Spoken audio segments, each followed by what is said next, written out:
Welcome to Breaking Sales, a podcast dedicated to helping you have tough, meaningful, and rewarding conversations with your prospects and clients. In meaningful, what we mean is these are the conversations you truly feel like you are the prospect or client's conversational peer. There's no anxiousness or uncertainty holding you back. You feel a sense of calm and confidence in asking the tough questions. Not thrown off by the bad news, and you expect the prospect to think about and invest into the conversation as much as you do. On Breaking Sales, we use the filter of psychology and innate human behavior to deconstruct the many misleading sales approaches that actually work against your efforts to build trust and close the business. Let's get started.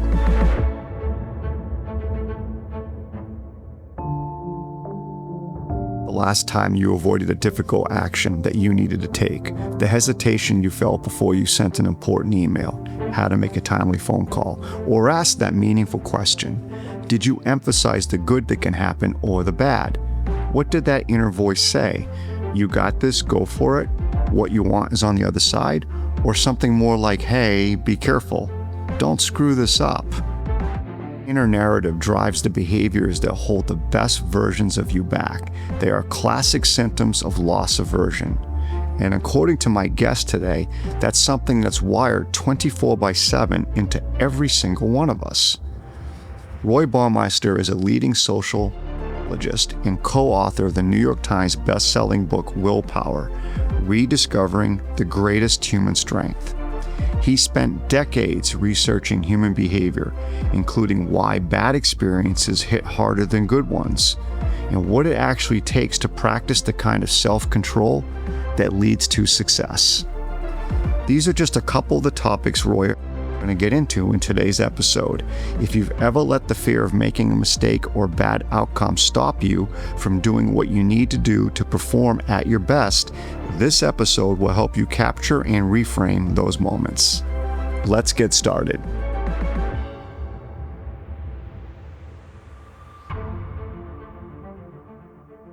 It's great to have you on. Thank you for having me, Dan. Doing my research on you, I had no idea you had written that much. I mean, how many books have you written? I have about 49 books. Some of those are edited books, but about at least half of them I wrote. Probably about 30.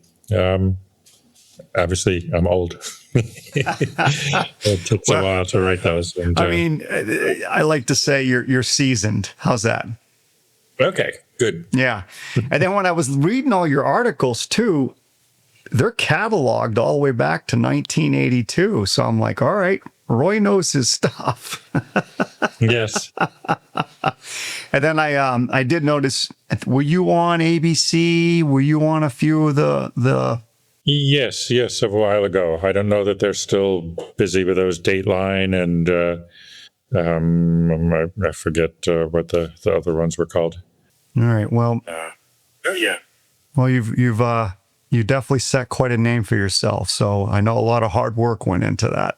It was a lot of hard work, but it was very interesting work. I was fortunate to get into social psychology just when it was blossoming and becoming a very exciting and wide open field, and there were lots of new topics to study. And you might have created a few on your own along the way, right?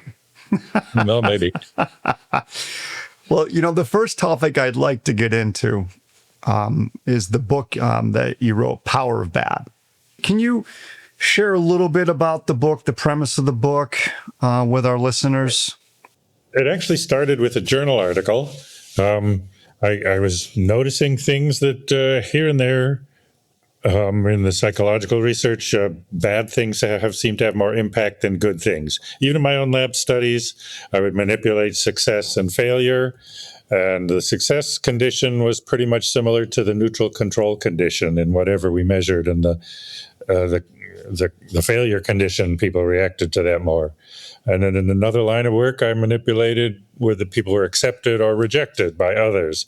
And the accepted were pretty much similar to the neutral controls, but rejection really pressed people's buttons and got a bigger reaction. So I wondered how big was this? And we started reading the literature on all sorts of different topics. And it ultimately resulted in a journal article called Bad is Stronger Than Good, which just summed up the effect that we found everywhere. We all had our pet theories about what the exceptions would be, but the exceptions didn't really pass out. Well, maybe bad is stronger in the past, but good will be stronger in the future. But no. A few people had noticed this in their own areas, particularly the psychology of first impressions. If you meet somebody new and learn something bad about them, it has a bigger effect on your overall impression than something correspondingly good. And then the economists had noticed what they called loss aversion, that you're more upset about losing $100 than you're happy about gaining $100. And it warps people's investment strategies because they want to, you have to take more risks to gain more, but the risk, the possibility of losing is more sensitive. But nobody had seen this as just a big pattern everywhere with a good day makes you feel good, a bad day makes you feel bad. But the good day is over when it's over. The bad day carries over to the next day and affects how you feel the next day.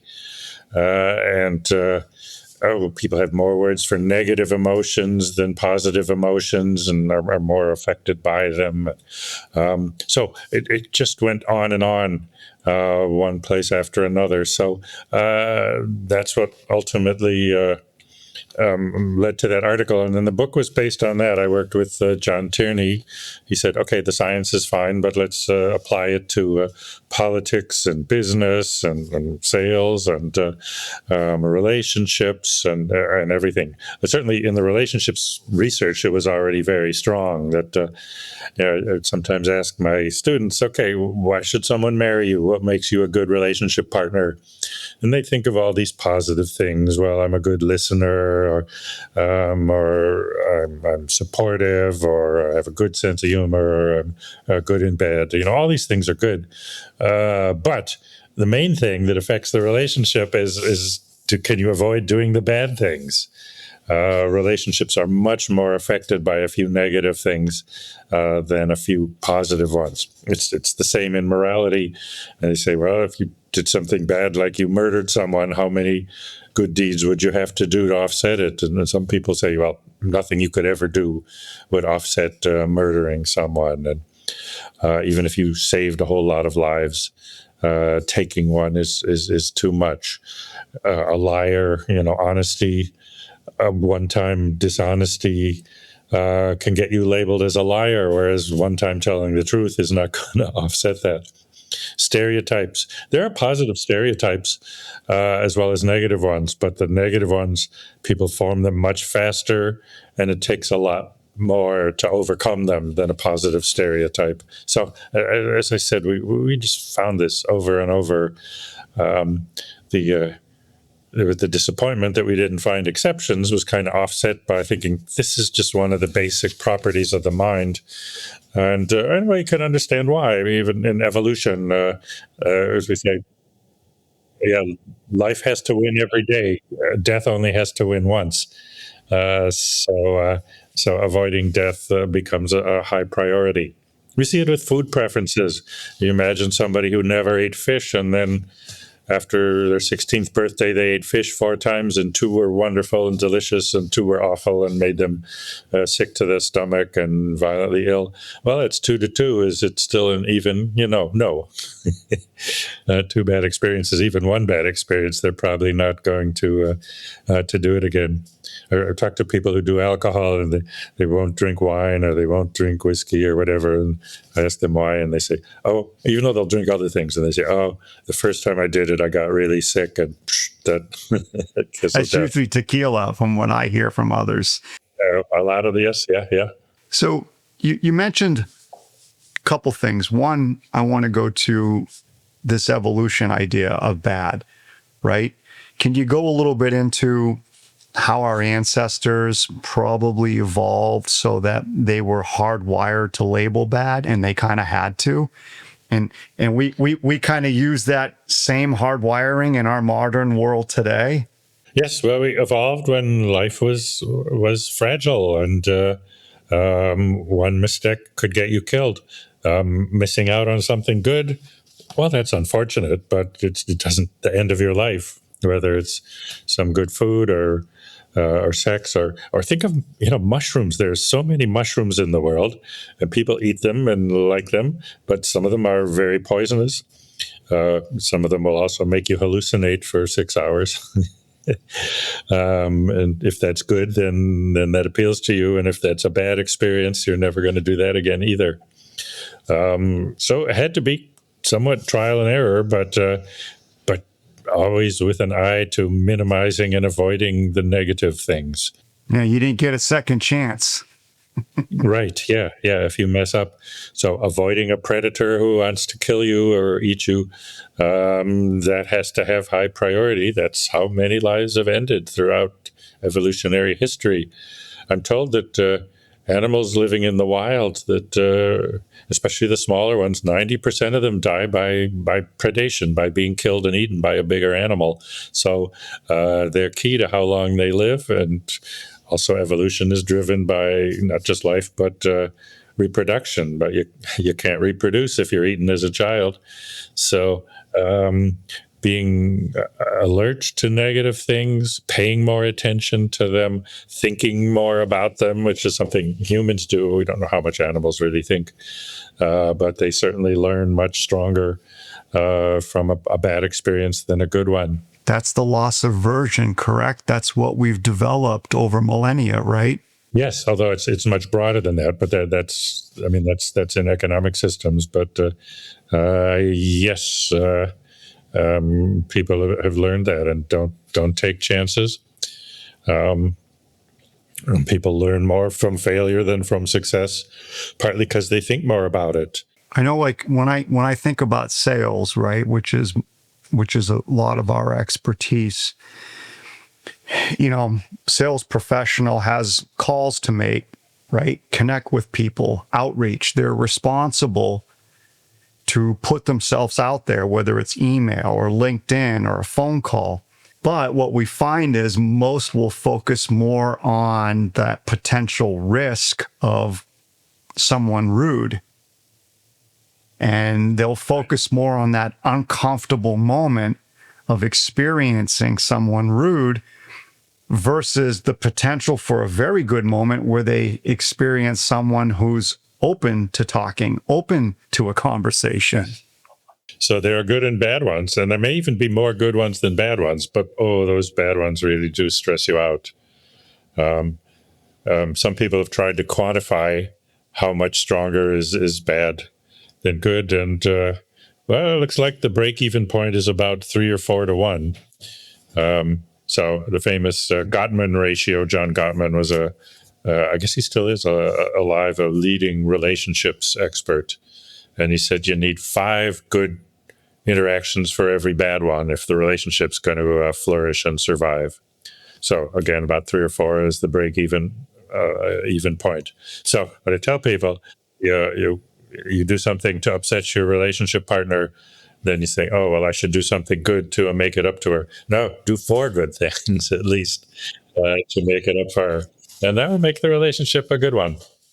That's good advice. It seems like a lot of hard work, though. So maybe try to avoid the bad to begin with. Well, avoiding the bad is the top priority, and it's good. But of course, doing nice things for your partner often makes you feel good too. So it's not really just all hard work, or don't think of it as a chore. It's I'm surprised, like when I look at the conversations, whether it's in leadership or whether it's sales or, even as a parent with my kids, right? I'm so focused innately on the bad. I have to catch myself. Absolutely, yeah. I think that's gone overboard. There's that safety addiction or safetyism that Haidt and other people, Jonathan Haidt, have written about, that we're now too guided as parents, too focused on avoiding the bad. They said the people in the 50s kind of had it. They produced a lot of kids and tried to raise them with minimal effort. And I grew up in the 50s and 60s, and kids were just sent out to play. You do what you want and be home when the streetlights come on. That means it's getting dark, or if it's for supper, be home by supper time. But you went out and sorted things out yourself. Now, a lot of parents won't let their kids play unsupervised in the front yard of their house. They're afraid the kid will get kidnapped, which the odds are so small against that. Somebody said, if you wanted your kid to be kidnapped, how long would you have to have him play by himself in the front yard? It was like 100,000 years or something like that. So you guys actually ran some numbers on that.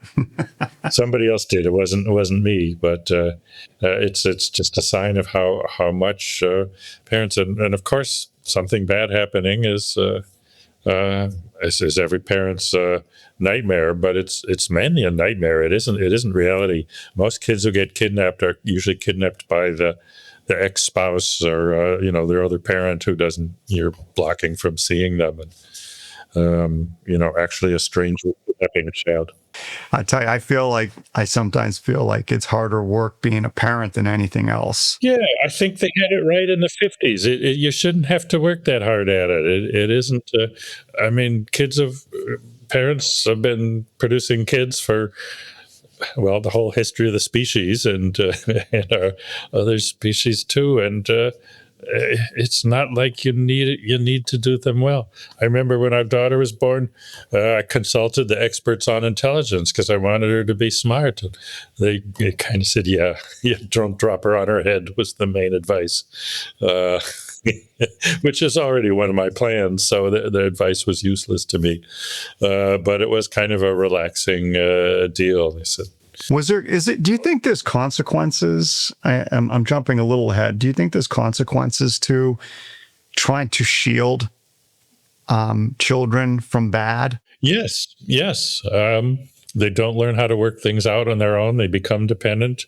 We just published an article talking about the changes in children's social life, and kids now have a different relationship to authority, which is showing up in college students. They expect authority figures to take care of them. 50 years ago or more, when I was a kid, you stayed away from authority figures. You thought authority figures were dangerous. If you had a problem with the kids, as long as it wasn't like a broken leg or something that you needed to go to the hospital, you tried to work it out for yourself. Don't get the parents involved. They might punish you. They're not necessarily going to be on your side, but now parents think they have to be on the kid's side. But is that really healthy for the kids? We're turning out more and more fragile kids with ever higher rates of mental illness, anxiety, and depression. In some samples and so on, half of young people have been diagnosed by the time they're 30, officially diagnosed with a mental illness, usually anxiety or depression. You can't shield them from life, and it's not a good training. Okay, here and there something bad will happen if you're not hovering over them and guarding them and protecting them, but people will get over it. People really did, at least in the past, but young people much more fragile today. So when you I love the topic, by the way, of parenting. I do, because there's so much about conversations, resilience, right? Loss aversion, all that goes into parenting. Well, it does, yeah. Yeah, kind of skipping back a little bit from a conversation business sales standpoint on the loss aversion. My team and I see it where there could be a sales professional in a meeting with a prospect who they're trying to sell to. And the sales professional knows there's a few questions they probably need to ask of the prospect to either qualify the prospect or to explore further and deeper with the prospect. But they'll get this thought in their head, like a threat thought, and they'll say to themselves, I really want to ask this question, but what if I ask it and the prospect misunderstands it, the buyer misunderstands it? And if they misunderstand it, they don't like me. And if they don't like me, then they're not going to buy from me. So I'm not going to ask the question.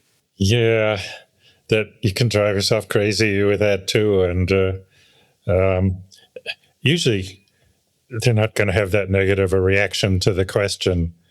And if they misunderstand it or something, you can usually clarify that.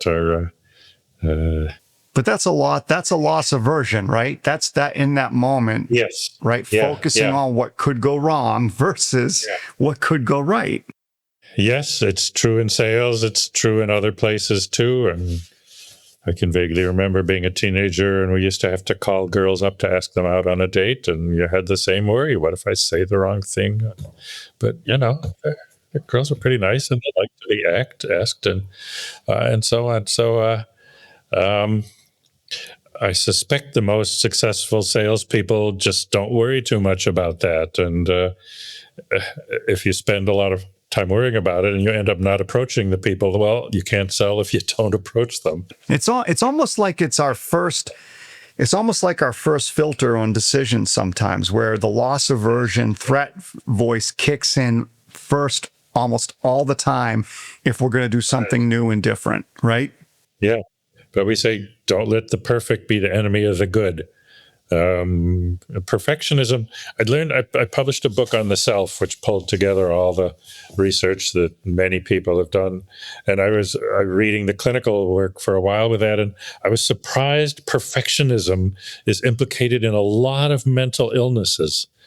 Thinking you have to be perfect, even, obsessive compulsive, where you check 50 times if you lock the door or whatever. It's a sense that I have to be perfect to get it right, and that sabotages you. So I don't know the research on sales in this regard, but I'd be willing to bet that the guys and the gals with the thick skin who didn't mind being turned down, that they'll end up selling a lot more rather than the ones who think, I have to be perfect and don't dare say the wrong thing. And what did you say about being perfect? It was don't let the perfect get in the way of the good?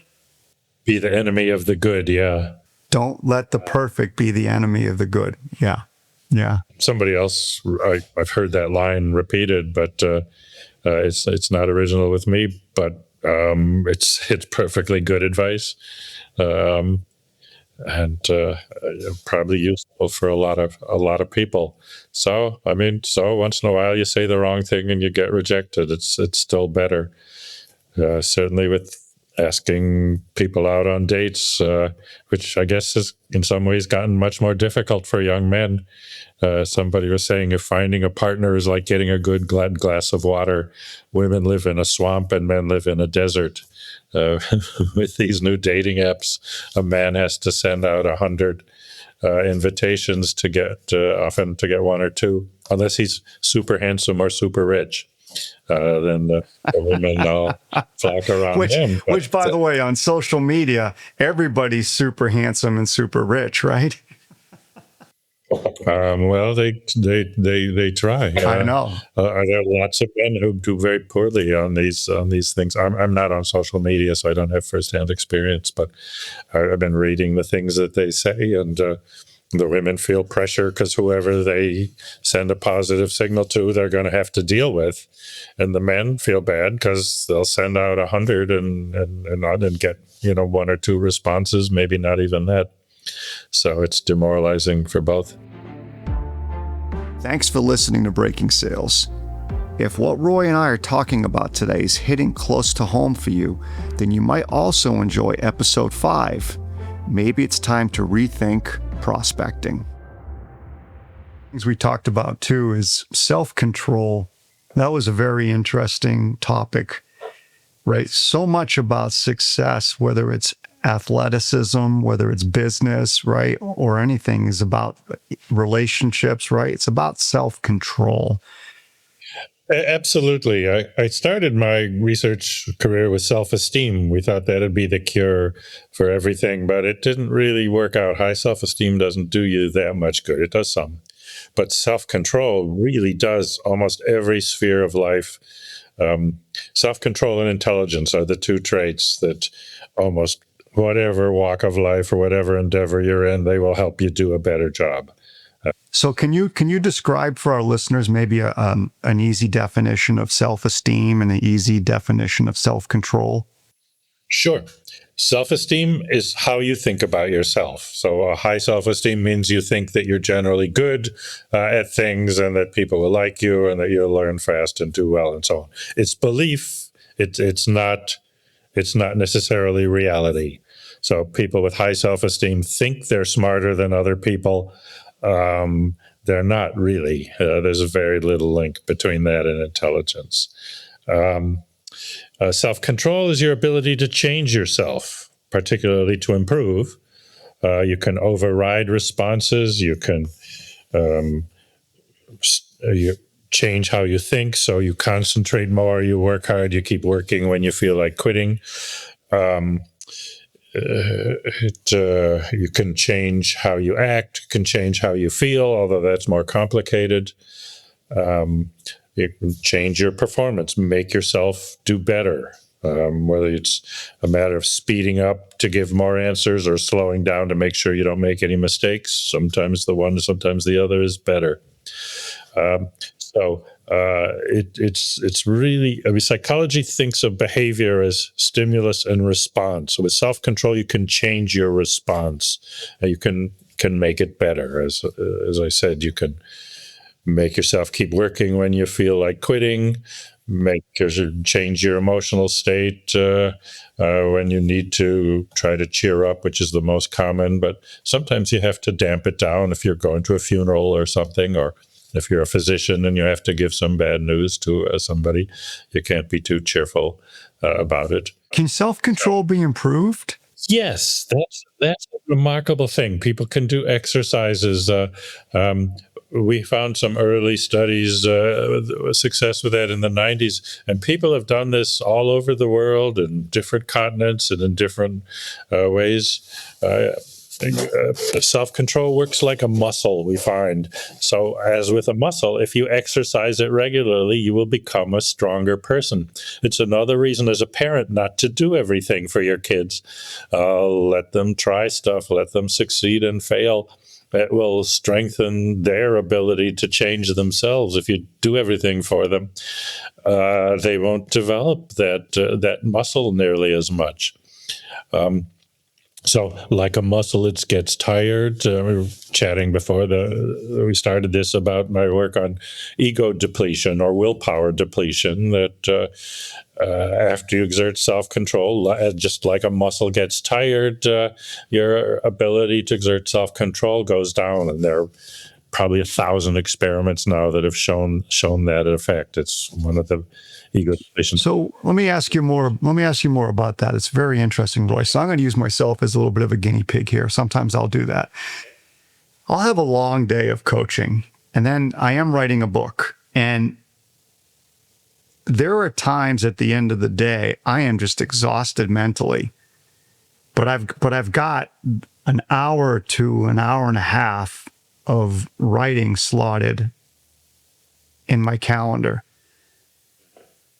And it takes everything sometimes. That's very hard. Yeah, when you're a hard day at work and you're tired, to make yourself write, writing takes a lot of energy. So that's a huge exercise on self-control.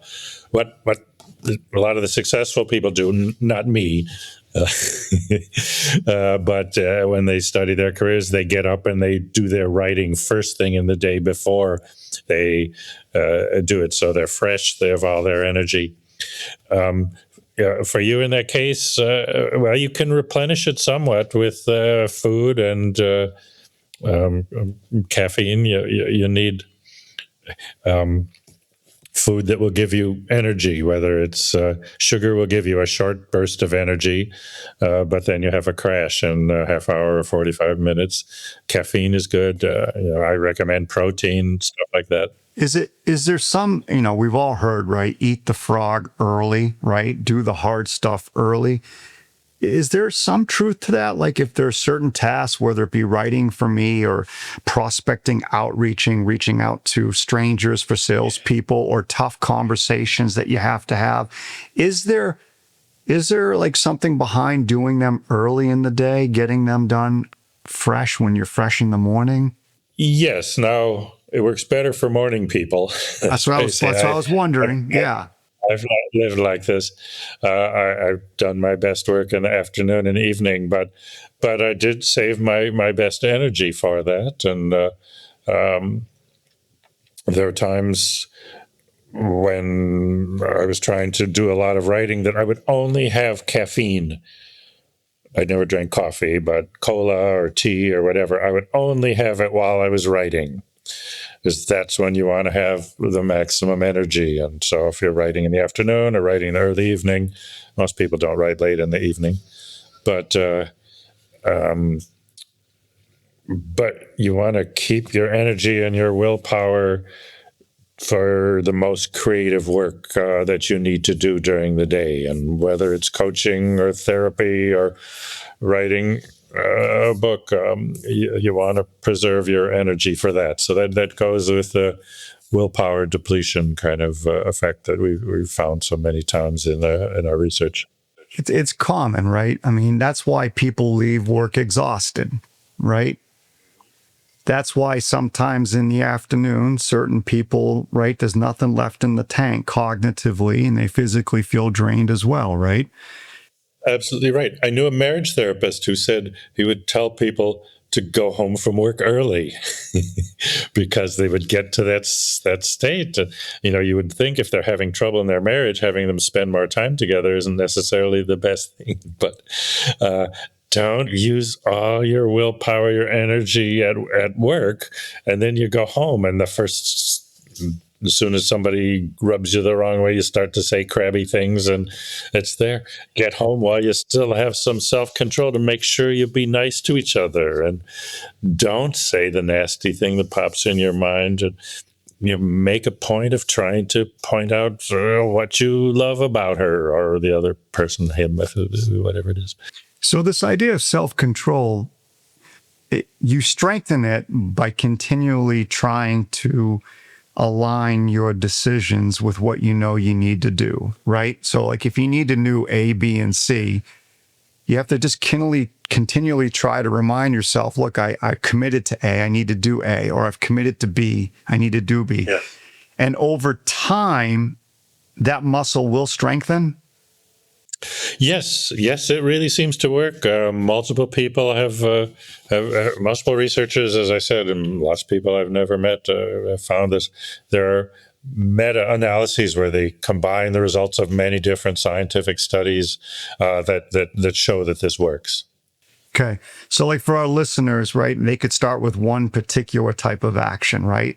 Strengthen that, become consistent in that, and then maybe add on another action after they've strengthened the original one that they're not used to doing or something that makes them uncomfortable. Meditation exercises, for example, are good at this. There are simpler things you can do. I always get interviewed at New Year's because New Year's resolutions are notorious that people fail at them. And I want to support self-improvement, which is mostly what New Year's resolutions are. So I think the best plan is start with the easiest.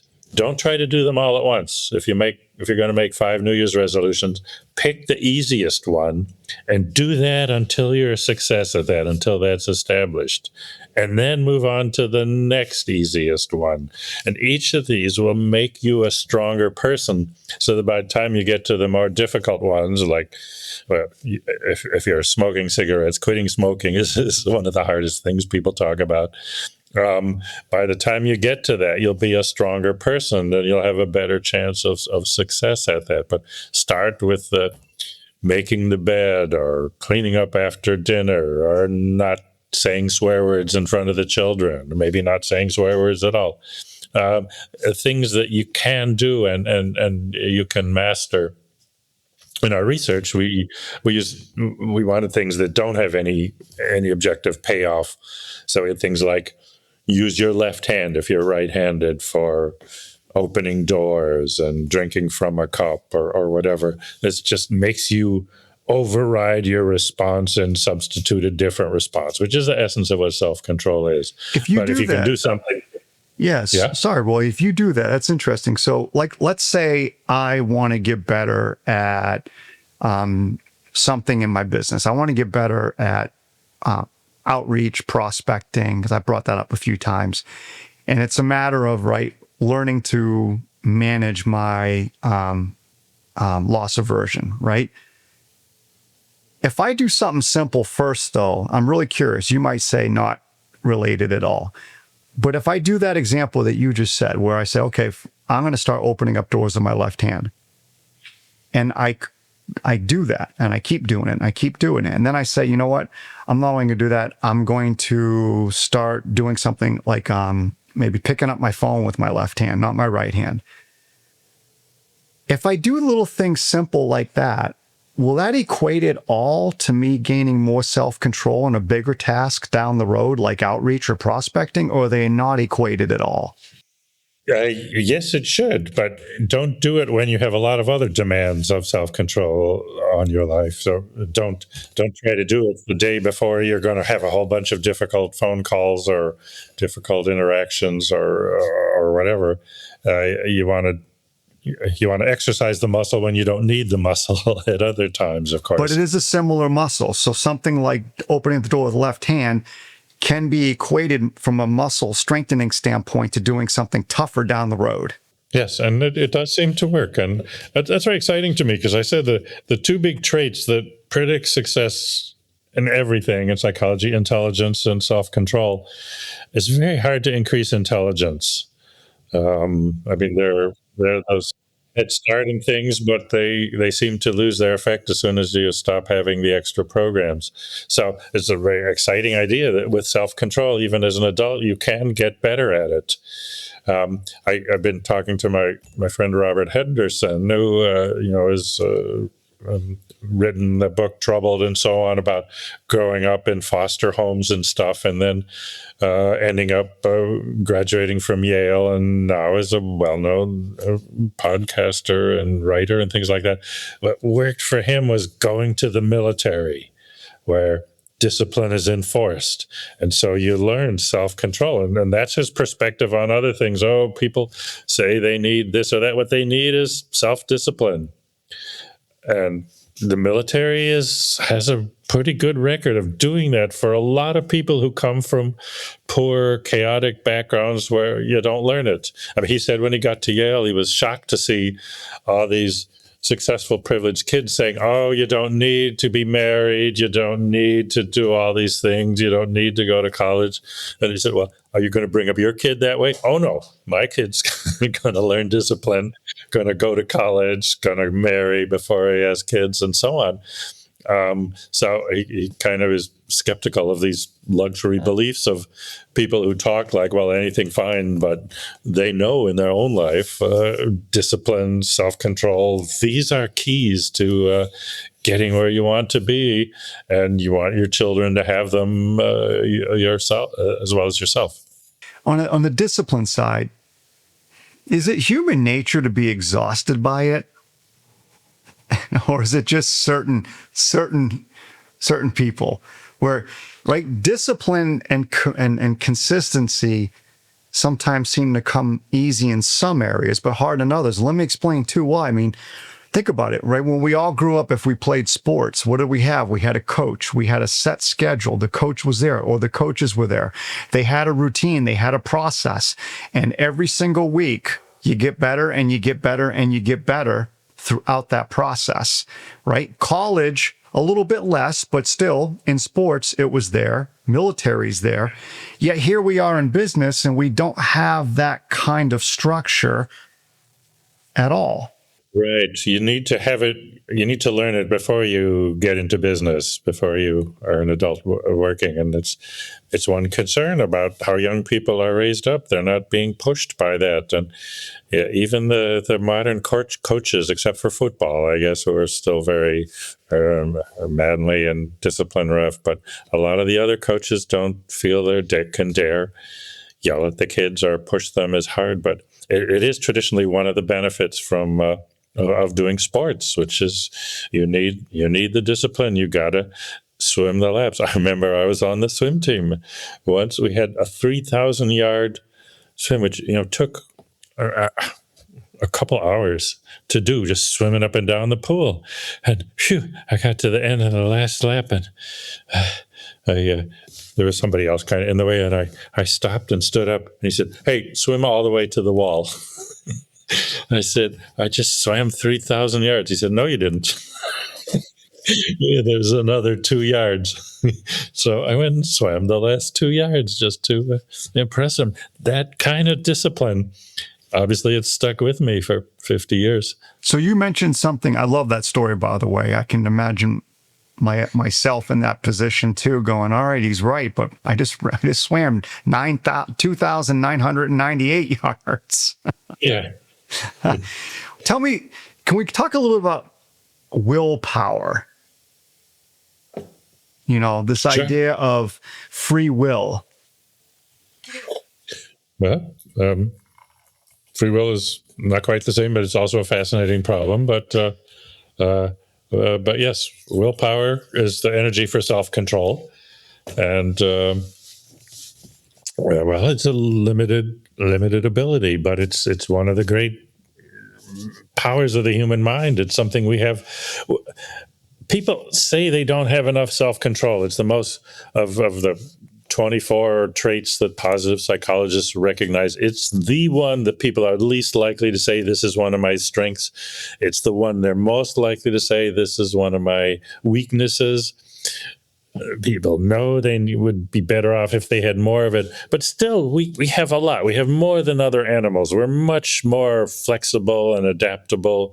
We're able to change ourselves and discipline ourselves to an extent that is largely unknown in the animal kingdom in general. So it's a precious trait. It's something we're good at, but we don't appreciate how good we are. We do understand we should be better at it. Why do we minimize it then?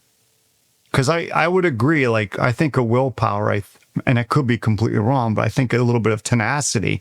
I think about resilience, right? I think of things like that. All these things. Yes, absolutely. It's the key to a lot of these things. Conscientiousness is a popular term, but it's all the ability to exert self-control, self-discipline, change yourself for the better. It's a crucial human trait, and we know it's important. We think we need more of it. But we do have a lot of it compared to other animals. I think that reflects it's psychologically very difficult. On the willpower book, that was the one I think was a New York Times bestseller. Yeah. Thanks for saying that. Yeah, it was about 10 years ago, but still a very popular book and continues to sell. A lot of people find it very useful. Willpower tied to self-control, correct? Yes, willpower is the energy behind self-control. The willpower book is really a book about how to have good self-control. So a lot of the things that we've talked about today, and especially in terms of trying to build self-control, is in essence, we're strengthening our willpower.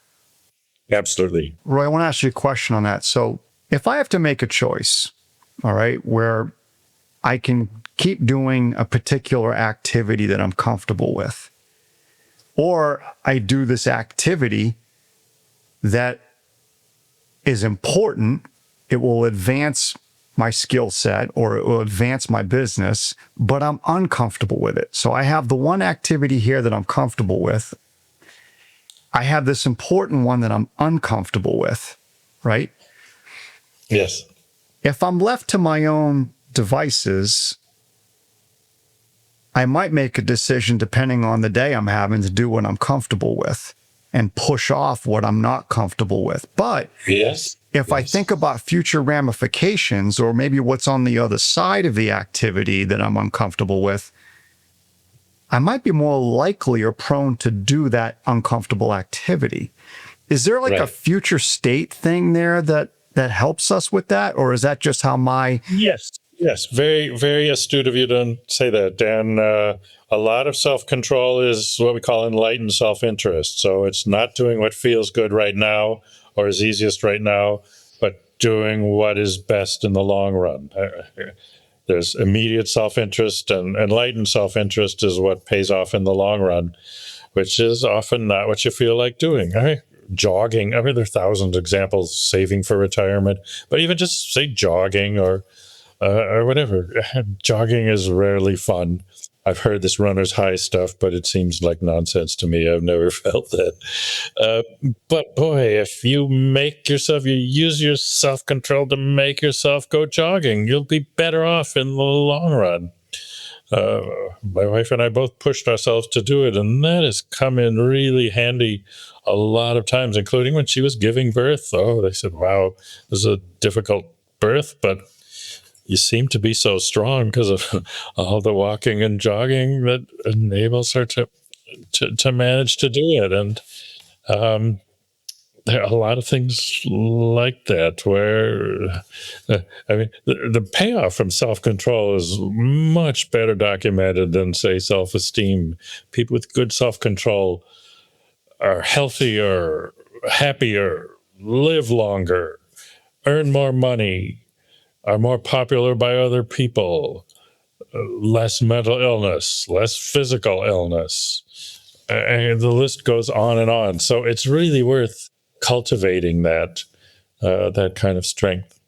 Yeah, in business, it's the same. I mean, Yes, oh, absolutely. having Yeah. that self-control consistently, time and time again, builds on itself. But what I want to come back to for the listeners is this, and I know it's not easy, but right, if I'm understanding correctly, we as humans, we can improve our self-control. We can improve our willpower.